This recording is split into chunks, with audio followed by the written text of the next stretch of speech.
ലെയ്ലൻഡും ടാറ്റയും കൈയടക്കി വെച്ചിരിക്കുന്ന വിപണിയിലേക്ക് ഇടിച്ചു കയറുകയാണ് ഭാരത് ബെൻസ്. കേരളത്തിന്റെ അകത്തും പുറത്തുമുള്ള ടൂർ ഓപ്പറേറ്റർമാരെയും മറ്റു ഉപഭോക്താക്കളെയും ലക്ഷ്യം വെച്ചാണ് ഓട്ടോബാൻ ട്രക്കിംഗ് ഭാരത് ബെൻസുമായി ചേർന്ന് പുതിയ ഗ്ലൈഡർ ബസ് പുറത്തിറക്കുന്നത്. പിന്നെഞ്ചിൻ ബസ്സുകളായ വോൾവോയ്ക്കും സ്കാനിയയ്ക്കും സമാനമായ സൗകര്യങ്ങളും യാത്രാസുഖവും പകുതി വിലയ്ക്ക് ജനങ്ങളിലെത്തിക്കുകയാണ് ഇവരുടെ ലക്ഷ്യം. ഏറ്റവും കൂടിയ ലക്ഷറി അഫോർഡബിൾ പ്രൈസിന്, ഒരു പാസഞ്ചറിന് ഏറ്റവും നല്ല comfort, best in class comfort, ഏറ്റവും കുറഞ്ഞ യാത്രാ ചെലവിൽ. ഇതായിരുന്നു ഞങ്ങളുടെ ഒരു വിഷൻ ബസ് ഇൻഡസ്ട്രിയിൽ. അതിൻ്റെ ഭാഗമായാണ് ഞങ്ങൾ ഇങ്ങനെ ഒരു ബസ് പ്രോജക്റ്റിനെ കുറിച്ച് ചിന്തിച്ചതും ഇങ്ങനെ ഒരു ബസ് ബോഡി നിർമ്മാണത്തെക്കുറിച്ച് ചിന്തിച്ചതും. ആ ഒരു അന്വേഷണം അവസാനിച്ചത് MG ഗ്രൂപ്പിലാണ്. MG buses and coaches manufacturer.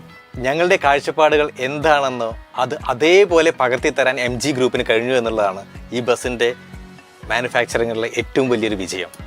നിങ്ങൾക്ക് ഈ ബസ് നോക്കിയാൽ കാണാൻ പറ്റും, ഓരോ ഭാഗത്തും ആ ഓട്ടോബാൻ ട്രക്കിൻ്റെ കാഴ്ചപ്പാടും അതുപോലെ തന്നെ നിപ്പോൺ ഗ്രൂപ്പിൻ്റെ ആ ഒരു ടച്ചും നിങ്ങൾക്കിതിൽ കാണാൻ പറ്റും.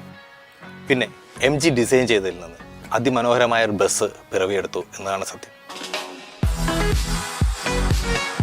ധാരാളം സ്റ്റോറേജ് സ്പേസാണ് ബസ്സിന്റെ മറ്റൊരു പ്രത്യേകത. 10.3 ക്യൂബിക് മീറ്റർ സീഡർ ബസ്സിനും 7.5 cubic metre sleeper ബസ്സിനുമുണ്ട്.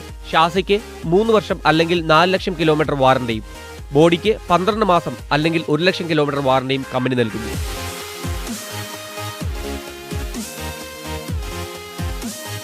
Tour ഓപ്പറേറ്റർമാരെയും interstate bus സർവീസുകളെയും ലക്ഷ്യം വെച്ച് പുറത്തിറക്കിയ ബസ് ടാറ്റയ്ക്കും ലെയ്ലൻഡിനും ഭീഷണി സൃഷ്ടിക്കുമെന്ന് കരുതാം.